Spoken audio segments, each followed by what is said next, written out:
오늘 저희들이 함께 은혜 받을 말씀 창세기 50장입니다. 하나님의 말씀 창세기 50장 22절부터 26절까지 제가 봉독해 드립니다. 이 시간 제가 봉독해 드리는 이 말씀은 하나님의 말씀입니다. 아멘. 22절입니다. 요셉이 그의 아버지의 가족과 함께 애굽에 거주하여 110세를 살며 에브라임의 자손 3대를 보았으며 므낫세의 아들 마길의 아들들도 요셉의 슬하에서 양육되었더라.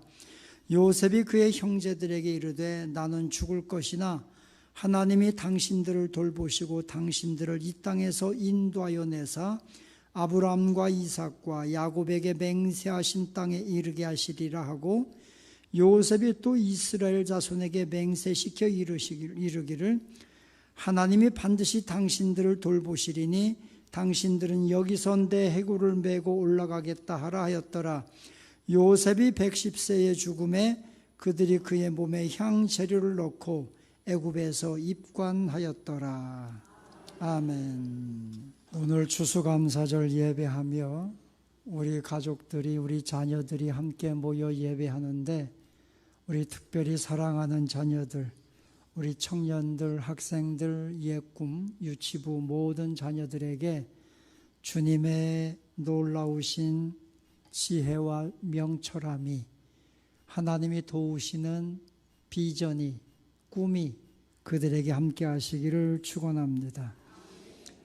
감사절로 예배하게 된 것을 하나님 앞에 영광 돌리며, 우리 사랑하는 성도 여러분, 우리의 삶에서 감사를 회복하고 감사를 드린다고 하는 것은 최고의 행복입니다. 인생의 행복을 빼앗기지 않기를 주님의 이름으로 축원합니다. 제가 어제 통계를 하나 보니까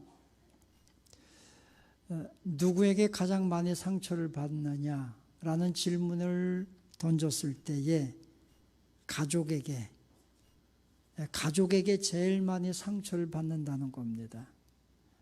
특히 자녀들에게 부모들이 상처를 받고, 부모들 때문에 자녀들이 상처를 받고, 상처를 가장 많이 주는 사람이 가족이다.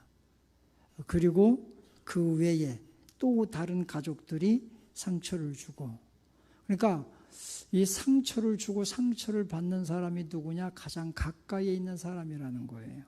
가장 가까이 있는 사람들. 그래서 저는 오늘 여기 감사절을 맞이하면서 혹시라도 우리 사랑하는 자녀 여러분, 우리 부모님 여러분, 우리 성도 여러분, 가정 안에서든 교회 안에서든 상처가 있는 분들이 있다면 오늘 그것을 감사로 다 이겨내고 다 털어버리고, 그리고 여러분 안에 감사의 기쁨과 풍성함이 여러분 삶에 가득 채워지기를 주님의 이름으로 축원합니다. 사실 요셉에 대한 설교가 지난주에 마쳤는데 다 끝났는데, 그래도 후기로 뭔가 오늘 추수감사절을 맞이해서 요셉을 인생을 정리하면 좋겠다 해서 오늘 자녀들과 함께 요셉에 대한 말씀을 다시 나누려고 합니다. 이 요셉은 꿈 때문에 미움받았어요. 꿈 때문에 시기당했어요. 꿈 때문에 노예로 팔려갔어요. 꿈 때문에 감옥에 갇혔어요. 이 꿈 때문에 어떻게 보면 참 많은 고난을 당했던 사람이 요셉입니다. 그러나 결국은 꿈 때문에 그는 바로의 앞에 섰고 애굽의 총리가 되었습니다. 꿈 때문에. 꿈은, 이 꿈, 비전이라고 하는 것은 너무 좋은 거예요. 좋은 것이기 때문에 수많은 도전을 받는 거예요. 우리 사랑하는 성도 여러분, 자녀 여러분, 꿈꾸는 사람이 되십시오. 그런데 이 꿈은 너무나 좋은 것이기 때문에 항상 도전을 받아요. 항상 방해를 받아요. 그래도 우리는 이 꿈을 가지고 나가야 됩니다. 그럼 이 비전 꿈이 뭐냐? 적어도 요셉은 이 꿈이 하나님의 말씀이었고 하나님의 약속이었습니다. 여러분, 꿈은 내가 바라는 것이 꿈이 아니라 하나님이 내게 약속하신 것을 믿는 것, 하나님이 내게 주신 약속을 붙드는 것, 이것이 바로 비전입니다. 오늘 창세기 50장 맨 마지막을 읽었는데 요셉은 죽어서도 변하지 않는 꿈을 가졌던 사람입니다. 요셉은 자신의 꿈을 그 후손들에게 유산으로 물려준 사람이 바로 요셉입니다. 요셉의 꿈은 애굽의 총리가 되었다고 해서 성공했다고 해서 거기에 머무르지 않았습니다. 요셉의 꿈은 하나님의 약속의 땅, 하나님의 약속을 바라보는 비전으로 그가 죽어서도 비전을 이루어가는 그 모습을 보게 되는 것입니다. 자, 오늘 여기 성경 24절에 보면 요셉이 그의 형제들에게 이르되 나는 죽을 것이나 하나님이 당신들을 돌보시고 당신들을 이 땅에서 인도하여 내서 아브람과 이삭과 야곱에게 맹세하신 땅에 이르게 하실 것입니다. 요셉은 죽으면서도 그의 후손들에게 그의 형제들에게 그렇게 말하는 겁니다. 애굽이 아닙니다. 애굽이 아닙니다. 하나님께서 약속하고 맹세하신 그 땅에 우리는 가게 될 것입니다. 지금 요셉은 죽으면서도 비전을 이야기하고 있는 겁니다. 그리고 25절에 가보면 내가 죽으면 내 해골을 반드시 가지고 메고 하나님이 약속하신 하나님이 돌보실 그 땅으로 내 유골을 취하여 가져가 주십시오. 그렇게 지금 요셉은 유언하고 있어요. 요셉은 죽으면서 그의 유언은 꿈이었습니다. 애굽이 아닙니다. 편안한 이 장소가 아닙니다. 하나님의 약속하신 그 땅으로 우리는 가야 됩니다. 내 해골까지라도 메어서라도 그 땅으로 가십시오. 요셉은 살아서도 꿈꾸는 사람이었고 죽을 때도 꿈을 이야기했고 죽어서도 그 꿈을 실현한 사람이 요셉입니다. 출애굽기 13장 19절에 가보면 이스라엘 백성들이 출애굽을 하잖아요. 그 출애굽을 할 때 보면 그렇게 기록했어요. 모세가 요셉의 유골을 가져갔으니 이는 요셉이 이스라엘 자손으로 단단히 맹세하게 하여 이르기를 하나님이 반드시 너희를 찾아오시리니 너희는 내 유골을 가지고 여기서 나가라 하였습니다라. 요셉은 하나님이 반드시 찾아오신다. 그러니 너희는 반드시 내 유골을 가지고 가라. 단단히 후손들에게 일렀다. 이렇게 기록하고 있습니다. 저는 여기 성경 말씀 통해 보면서 첫째 깨닫는 것이 있습니다. 그게 뭐냐? 꿈은 비전이 꿈이 이끄는 인생은 흔들리지 않는다. 여러분, 비전이 이끄는 인생을 사는 사람은 흔들리지 않습니다. 내 인생을 이끌어가는 원동력이 뭔가, 이걸 우리가 한번 우리 스스로가 찾아볼 필요가 있습니다. 요셉의 모든 삶을 이끌어가는 그 원동력은 하나님의 약속, 꿈이었습니다. 우리가 이 땅에 사는 동안에 어떤 행동을 한두 번 했다고 해서 그게 꿈이 아닙니다. 우리가 어떤 행동을 한두 번 했다고 해서 그걸 가지고 우리의 인생을 판단할 수는 없습니다. 내 삶을 이끌어가는 원동력이 뭐냐? 나를 이끌어가는 것, 그것이 바로 내 삶의 모습이고 나를 만드는, 나를 있게 하는 힘이 되는 거예요. 권력을 탐하고 돈을 탐하며 돈에 이끌려가는 인생을 사는 사람은요, 그렇게 그 인격이 만들어지는 거예요. 그러나 하나님의 약속을 붙들고 꿈을 붙들고 그 꿈을 향하여 나가는 사람은 그 꿈이, 그 비전이 그 인생을 만들어가는 거예요.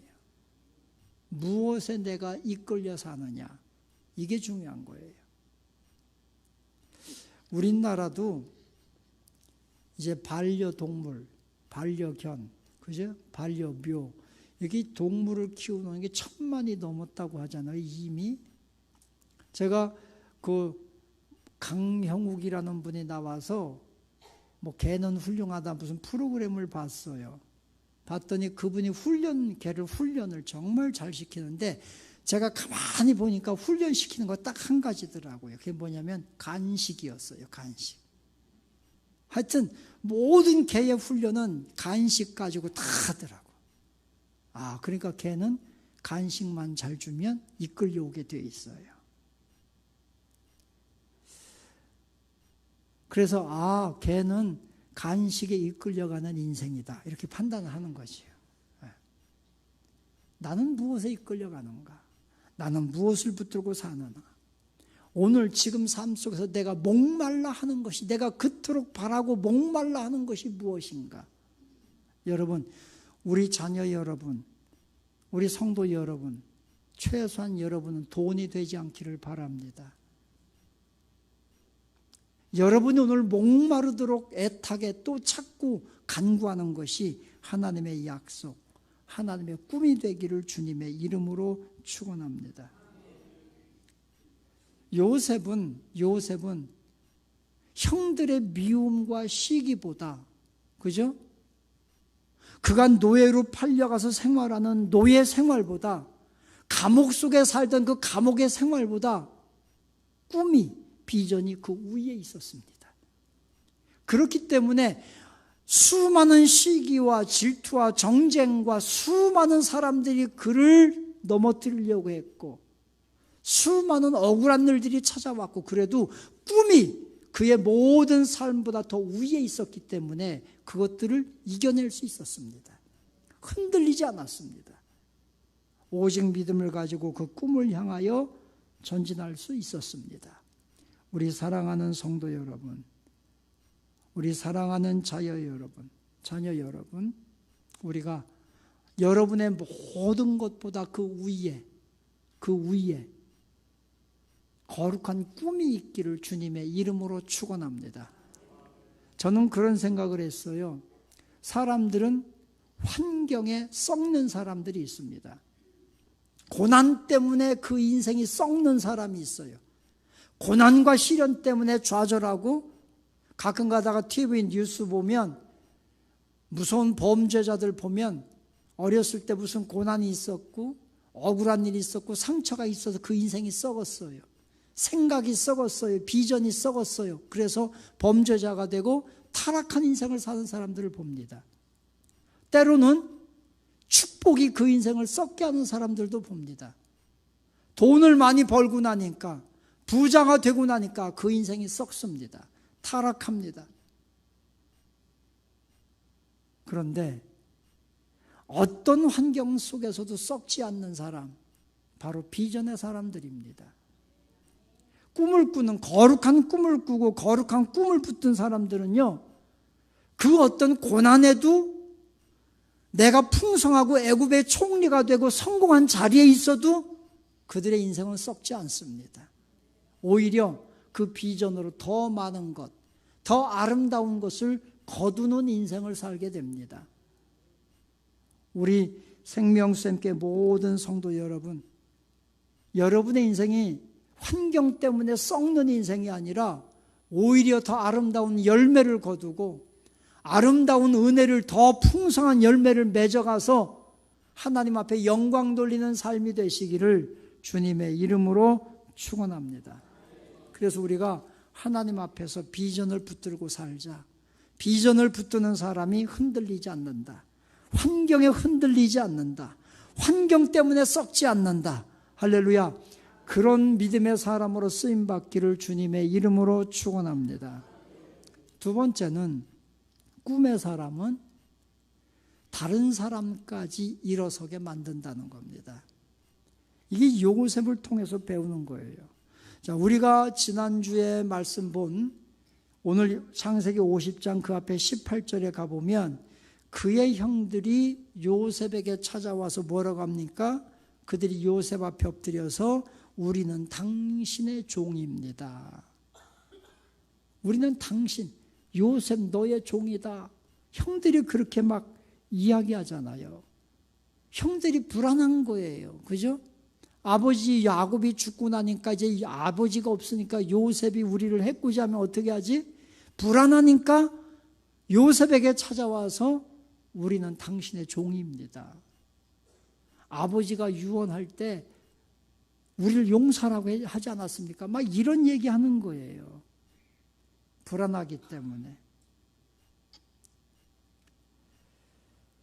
이들을 우리가 창세기 50장 21절에 보면 요셉이 그렇게 말합니다. 당신들은 두려워하지 마소서. 내가 당신들과 당신들의 자녀를 기르리이다 하고 그들을 간곡한 말로 위로하였더라. 불안에 떠는 그 형들을 오히려 위로해 주잖아요. 위로해 줘. 이 꿈 비전이라고 하는 것은 요셉 자신을 절망에서 일어나게 만들고 어떤 환경에도 흔들리지 않게 만들고 썩지 않게 만들고 그런 것뿐만이 아니라 형들까지, 애굽에 온 땅 모든 백성들까지, 그 지역의 모든 사람들까지 다 소생하게 하고 일어나게 만드는 힘이었다는 거죠.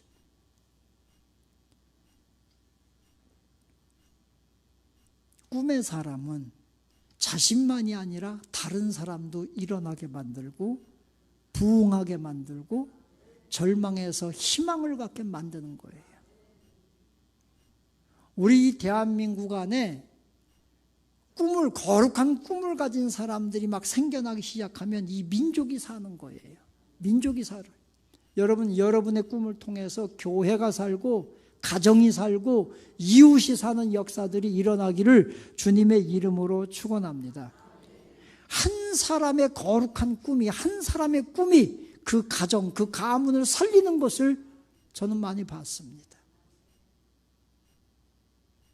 제가 아는 시골에 있을 때, 시골에서 목회할 때에 정말 척박한 가정이 있었어요. 고통의 가정이 있었어요. 그 가정에는요, 절망밖에 없어요. 시골에서 그 아버지는 삶이 힘들다고 농약 먹고 자살하고, 어머니는 땅도 없고 피폐해진 그곳에서 가난에 찌들려 살고, 그의 동생은 약간 정신병이 걸려가지고 정신 이상자가 되어가지고, 시골에서 미쳤던 사람이라고 표현하는 것처럼 정신 이상자가 되고, 그 가정은요, 정말 절망적인 가정이었어요. 그런데 그 큰아들, 형, 그 애가요, 정말 대단한 사람이었어요. 그런 가정 환경 속에서도 우리 가정은 내가 살릴 수 있다는 거죠. 그 청년이 새벽마다 나와서 기도하고 얼마나 새벽마다 부지런하게 열심히 일하는지 동네 사람들이 일하면 그 청년만 찾는 거예요.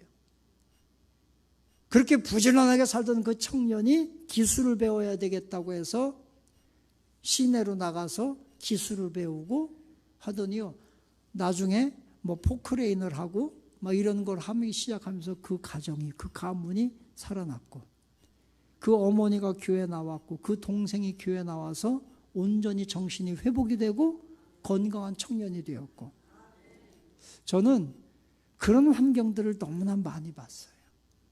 꿈꾸는 한 사람이 그 가정을 살려내고 가문을 살려낸 걸 봤어요.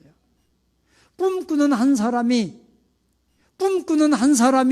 꿈꾸는 그 요셉이 그 민족을 살려냈고 그 시대 인류를 살려내는 것을 우리는 보는 거예요. 여러분, 꿈꾸는 사람, 비전의 사람은 나만 아니라 주변 사람도 함께 일어나게 만듭니다. 우리는 절망의 시대를 살고 있습니다. 지금 이 시대를 바라보면 우리는요, 정말 공포와 염려, 두려움뿐입니다. 세계 곳곳에 전쟁이 일어나고 믿을 수가 없습니다. 2주 전에는 네팔에서 지진이 일어나서 난리가 났으니 지난주에는 또 지진이 일어나서 수많은 사람들이 죽고, 우리는 지난주에 엊그제도 제가 뉴스 보니까 필리핀의 민다나오 섬에서 또 지진이 일어나고 모든 환경이 그렇지 않습니까? 불안한 환경입니다. 이러한 시대 속에서 꿈꾸는 사람들이 우리를 일어나게 만드는 거예요. 여러분, 이 절망의 시대에 우리 하나님의 약속을 붙들고 다시 일어서서 다시 뛰는 믿음의 사람들이 되시기를 주님의 이름으로 축원합니다. 여러분, 꿈의 사람은 일어서는 거예요. 주저앉는 게 아니에요. 어떤 환경이 와도, 어떤 시련이 와도 일어서는 거예요. 오늘 우리가 함께 일어서서 전진해 나가는 믿음의 사람, 꿈의 사람들이 되시기를 주님의 이름으로 축원합니다. 세 번째는, 꿈의 사람은 속 사람이 강건한 사람들입니다. 속 사람이 강건해요.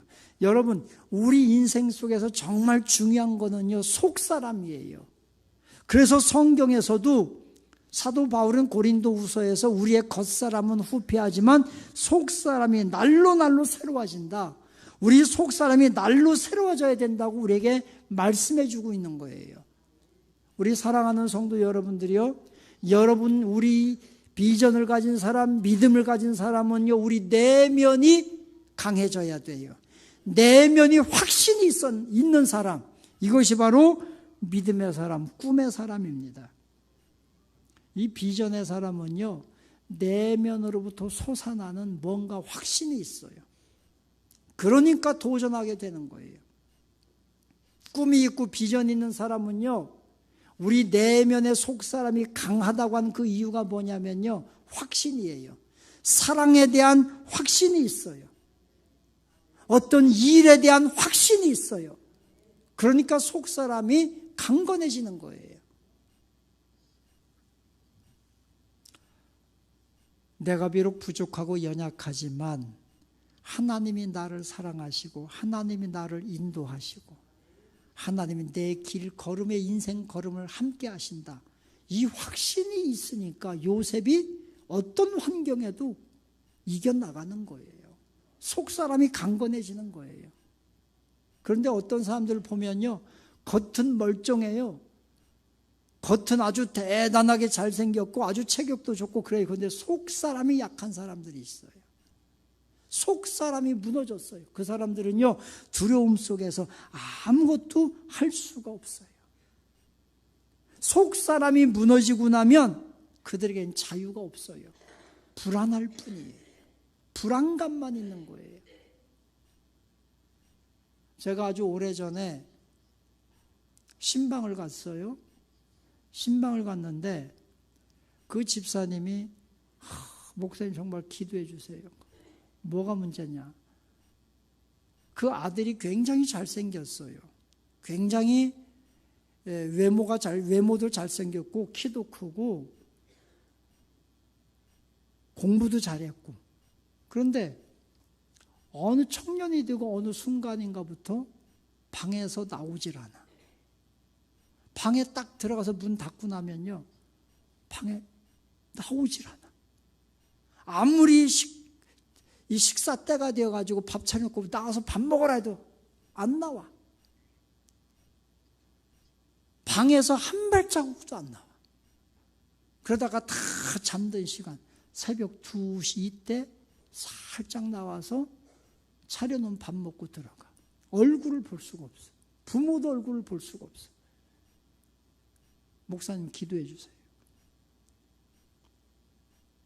그 가정에 가서 열심히 기도했어요. 찬송 부르고.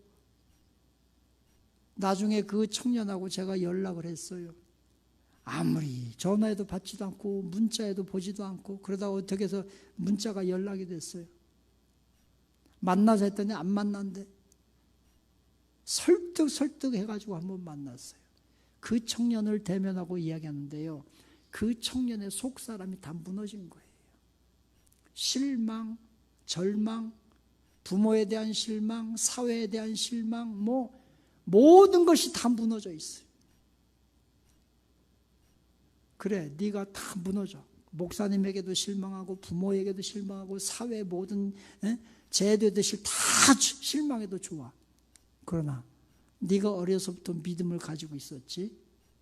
그러면 하나님이 너를 실망시킨 적이 있냐? 그리스도가 너를 실망시킨 적이 있냐? 그랬더니 기도해도 응답을 안 해줬다는 거예요. 자기가 비전을 가지고 뭐 했는데 안 됐다는 거예요. 안 된 거는 하나님 책임이 아니라 네 책임이 더 클 거다. 그 청년을 설득하고 그리고 그 청년을 교회에 나오게 했던 기억이 있습니다. 여러분, 속 사람이 무너지면요 아무것도 할 수가 없습니다. 그러나 하나님의 약속을 붙든 비전의 사람은 속 사람이 강해집니다. 그래서 어떤 시련이 오고 어떤 상처를 주고 누가 뭐라고 해도 그는 그 꿈을 붙들고 나가게 돼 있어요. 속 사람이 강한 우리 성도 여러분, 우리 자녀 여러분이 되시기를 주님의 이름으로 축원합니다. 여러분, 속 사람이 강한 사람이 자유가 있어요. 누가 뭐라고 해도 자유가 있어요. 그러니까 여러분 쉽게 상처받지 마십시오. 누가 상처를 줘도 거기에서 자유해지십시오. 하나님이 나를 사랑하시고 나를 돌보시고 나와 함께 하시고 이 확신을 가지고 사는 여러분 되시기를 주님의 이름으로 축원합니다. 이 지금은요, 이 사탄이 어둠의 세력들이 득세하는 시대잖아요. 그러니까 이 사탄의 세력들이 우리에게 불신을 심어주고 의심을 심어주고 불안을 심어주고 그래서 우리로 하여금 좌절을 하게 만드는 시대입니다.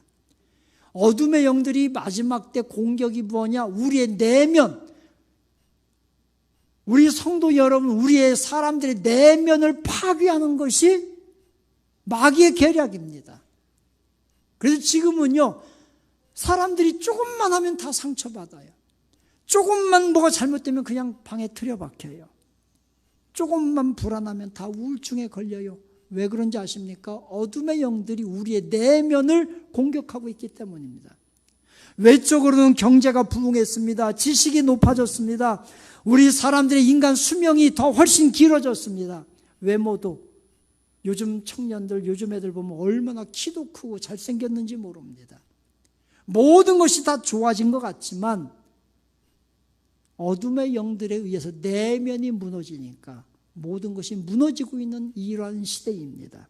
이러한 시대 속에서 우리 사랑하는 성도 여러분, 우리 자녀 여러분, 하나님의 약속을 붙드시기를 축원합니다. 오늘 하나님의 약속이 여러분의 꿈이 되고 비전이 되고 그리고 그 하나님의 약속이 여러분의 삶의 축복의 통로가 되고 그래서 하나님 앞에 영광 돌리는 우리 성도 여러분이 되시기를 축원합니다. 요셉은 죽었습니다. 요셉은 죽었지만 요셉은 그의 시신을 그의 유고를 통해서 하나님의 약속의 땅을 바라보게 합니다. 이스라엘 백성들 그 후손들에게 애굽 이 땅 아니야. 하나님이 약속한 그 땅이 있어. 하나님이 반드시 너희를 찾아올 거야. 그때 너희는 이 땅을 떠나야 돼. 요셉은 그의 시신을 통해서도 꿈을 이야기하고 있고 꿈을 향해서 나가고 있습니다. 살아있는 우리들, 오늘 믿음을 가진 우리들, 여러분 비전을 가지고 오늘도 감사하며 또 전진해 나가는 거룩한 믿음의 사람들이 되시기를 주님의 이름으로 축원합니다. 할렐루야.